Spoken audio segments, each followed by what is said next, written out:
কতবার বললাম করিস না করিস না, শুনবে আমার কথা? কি হলো?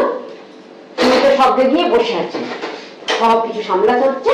এই আমার পাড়ায় তো লজ্জার মুখ দেখাতে পারছি না।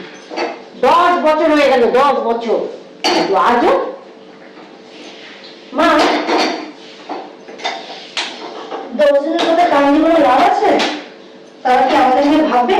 তুমি কি বোঝাতে চাইছো, তুমি কি বলতে চাইছো আমি জানি না, তবে হ্যাঁ, যা থাকে তার কাপড় ফাটে, তাহলে দোপার কি? মা, আমি বা তোমার ছেলে চেষ্টা তো কম করছি না, এতে আমাদের কি দোষ আছে? তো চেষ্টা করে ফলটা কি হচ্ছে? তাও তো তোমার শ্বশুর এই মাথা গোঁজা জায়গাটা করে দিয়ে গেছিল, তা নাহলে তো আমাদের রাস্তায় গিয়ে থাকতে হতো। আমি তোকে বহুবার বলেছি, অন্যেরা এই কাজ করে কত উন্নতি করেছে, আর তোমার ছেলে? আমি বলছি নাতি নাতনির কথা।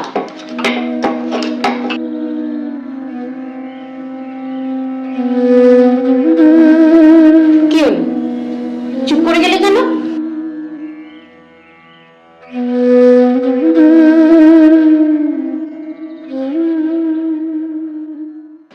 টাকা পয়সায় সবসময় সবকিছু নয়, এই ছোট ছোট আনন্দ।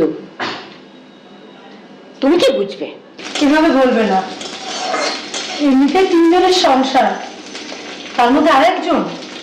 কথা ঘুরিও না, রঞ্জু তো চেষ্টা করছে। আমি অস্বীকার করছি না, তাহলে আমি যেটা বলছি সেটা বোঝো। কতবার তো ডাক্তার দেখালো, তবু ফল কি হলো? আমি তো কতবার বললাম ওই বাবাজির কাছে যাও। মা, আজকের যুগে এসব কেউ বিশ্বাস করে না। করে করে, আমি তো তোমার থেকে বয়সে বড়, তাই আমি যেটা বলছি সেটা করো।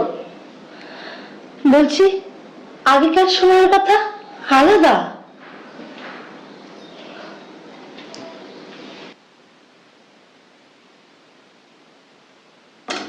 আমি তো ওকে বলেছিলাম অ্যাডাপ্ট করতে। চুপ!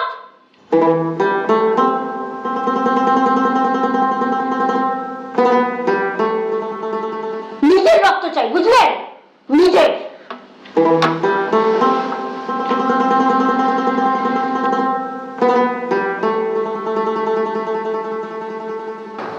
তুই কি করবি বল, তোর হাতে তো আর কিছু নেই।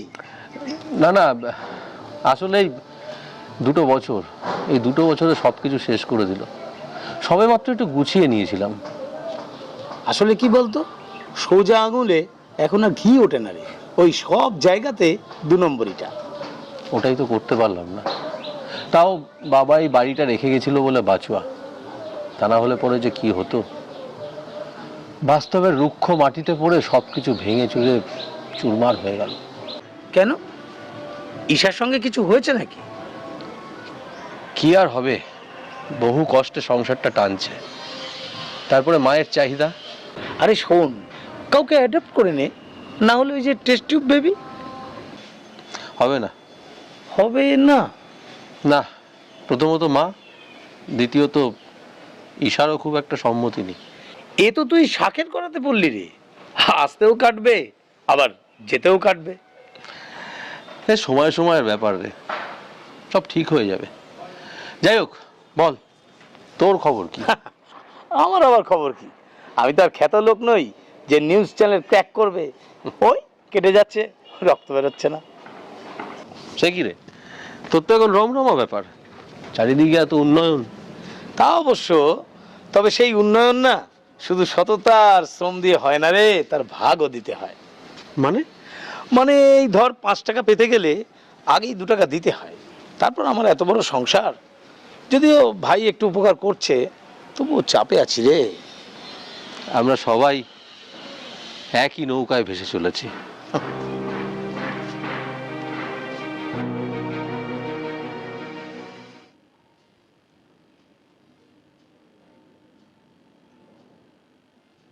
বলছি, ঘরের মধ্যে ঢুকেও কি তোমাকে একটু নিজের করে পাবো না? সব সময় শুধু কাজ আর কাজ।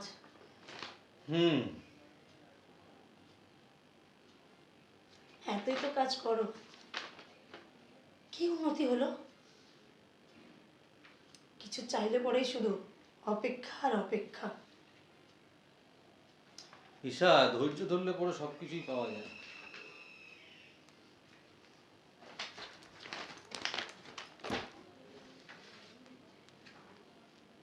মরলে চিতায় মর তুলে কি লাভ?